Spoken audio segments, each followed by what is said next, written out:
दोस्तों, एक माँ, एक बाप अपने बच्चों की परवरिश के लिए अपना सब कुछ न्यौछावर कर देते हैं, तन, मन, धन।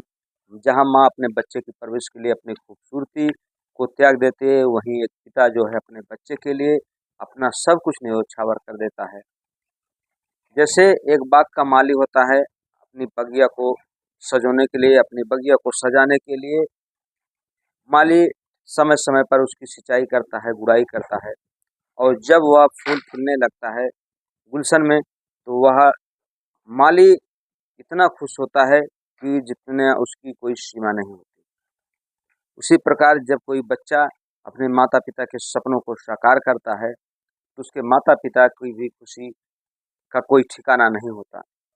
दोस्तों, लेकिन जब वह व्यक्ति अपनी काम करने की जो क्षमता होती है उससे अधिक काम करे और उसको उसका फल ना मिले, बल्कि उसके बदले उसको मृत्युदंड दिया जाए, उसको प्रताड़ित किया जाए, उसको मारा जाए, तो शायद ये समाज में एक बहुत ही बुरा प्रभाव पड़ता है। दोस्तों, नमस्कार, प्रणाम। मैं मोनू भारद्वाज हृदय तल की गहराइयों से आपका हार्दिक स्वागत अभिनंदन करता हूँ। दोस्तों, आपसे एक छोटी सी रिक्वेस्ट कि आप हमारे चैनल को सब्सक्राइब करें, दोस्तों में शेयर करें, कमेंट करें। दोस्तों, आज की जो सच्ची घटना मैं आपको लेकर आया हूँ, ये घटना है उत्तर प्रदेश का एक जिला लगता है जौनपुर। जौनपुर का एक थाना है सिगरा मऊ, और सिगरा मऊ का एक गांव है सिरकिना। दोस्तों, सिरकिना गांव के अंतर्गत एक परिवार रहता है, जिसमें मुखिया का नाम है हरिलाल। उनके दो बेटे होते हैं, एक का नाम है अंकुश और एक का नाम है अमित। अंकुश जो है पढ़ने लिखने में काफ़ी अच्छा है, काफ़ी टैलेंटेड है, जॉब की तलाश कर रहा है, नौकरी की तलाश कर रहा है, लेकिन अभी नौकरी उससे काफ़ी कोसों दूर है। जब परिवार की स्थिति थोड़ा-सा डैमेज देखता है अंकुश, तो एक दिन एक विद्यालय होता है खड़क पब्लिक स्कूल, वहाँ पे जाता है और जॉब के लिए अप्लाई करता है। दोस्तों, वहाँ उसको प्राइवेट नौकरी मिलती है। जब प्राइवेट नौकरी मिलती है तो घर वाले भी कुछ प्रसन्न होते हैं कि चलो कुछ नहीं तो कम से कम कुछ बेटा हमारा सहारा हो गया है। दोस्तों, बहुत अच्छे से दिन गुजर रहा था, परिवार के लोग काफ़ी खुश थे। लेकिन एक दिन ऐसा आता है, 2 अगस्त की सुबह, एक ऐसा अशुभ समाचार जो पूरे परिवार को झकझोर देने वाला था। दोस्तों, 1 अगस्त की सुबह लगभग 10:30 बजे के बीच में वह अंकुश अपने विद्यालय जाता है और माता-पिता से ये कह कर के जाता है कि आज जा रहा हूँ, जो हमारी सैलरी है वो मिलने वाली है जुलाई माह की, लाऊँगा घर पे तो कुछ काम-काज किया जाएगा। पूरा परिवार बैठ के पूरा सिस्टम बनाता है। लेकिन दोस्तों, जब वह अंकुश स्कूल जाता है, तो स्कूल जाने के बाद जो उसके मालिक होते हैं संजय सिंह, बबली सिंह और दीपक सिंह। दीपक सिंह से जब कहता है कि सर हमको पैसे की ज़रूरत है, कुछ हमको पैसा चाहिए, तभी उसको उसी स्कूल कैंपस में बहुत बुरी तरीके से मारा जाता है, पीटा जाता है। और जब वह लड़का बेहोश हो जाता है अंकुश, तो उसको ले जा कर के एक करीबी रेलवे स्टेशन होता है, वहाँ रेलवे की जो पटरी होती है उस पे सुला दिया जाता है। प्रकृति की माया, ईश्वर की माया दोस्तों, जब गाड़ी आती है तो गाड़ी की धमक से वह लड़का गिर जाता है, पटरी से नीचे गिर जाता है उसका सर। लेकिन अ, उसका जो एक हिस्सा होता है बॉडी का, पैर का, वो एक पैर जो है पटरी पे रह जाता है, दूसरा पैर नीचे रह जाता है। तभी जो है ट्रेन जब आती है तो उसका पाँव कट जाता है, एक पाँव कट जाता है, एक पाँव बच जाता है। जब पाँव कट जाता है, जब लड़के को होश आता है, तो वह लड़का पूरी रात चिल्लाता है, चीखता है, लेकिन उसकी चीख-पुकार को सुनने वाला कोई नहीं है। तमाम उसके लहू जो हैं बह जाते हैं, लड़का बेहोशी हालत में स्टेशन पर पड़ा हुआ है। जब सुबह होती है 2 अगस्त की, लोग शौच के लिए बाहर जाते हैं, तो देखते हैं कि कोई लाश पड़ी हुई है रेलवे पटरी पर। लोग दौड़कर जब जाकर देखते हैं तो वह लड़का अंकुश है।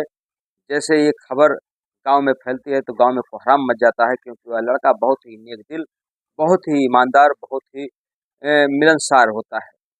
जब माता-पिता को यह बात अ, पता लगती है तो माता-पिता की आँखों से तर-तर आँसू गिरने लगते हैं, क्योंकि दोस्तों, किसी के भी माँ-बाप हों, जिसका बेटा अभी-अभी खड़ा हुआ हो अपने करियर की ऊंचाई को छू रहा हो धीरे धीरे, तो उसके बच्चे का अगर ये दशा हो जाए तो निश्चित तौर पर उसके माँ बाप जीते जी मर जाते हैं। जैसे ही माँ बाप जाते हैं थाने पर एप्लीकेशन देते हैं, तो लेकिन थाने पर उनकी कोई सुनवाई नहीं होती।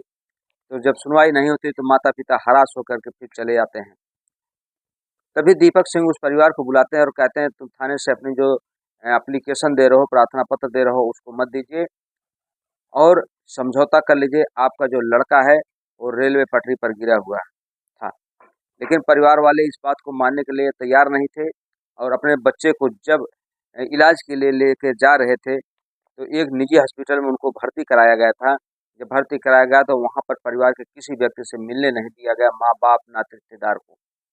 दोस्तों, उसके बाद उस लड़की की तबीयत जब ज़्यादा बिगड़ने लगी तो डॉक्टर साहब जो अपने निजी प्राइवेट हॉस्पिटल के डॉक्टर साहब थे, वो बच्चे को रेफ़र कर देते हैं बीएचयू के लिए।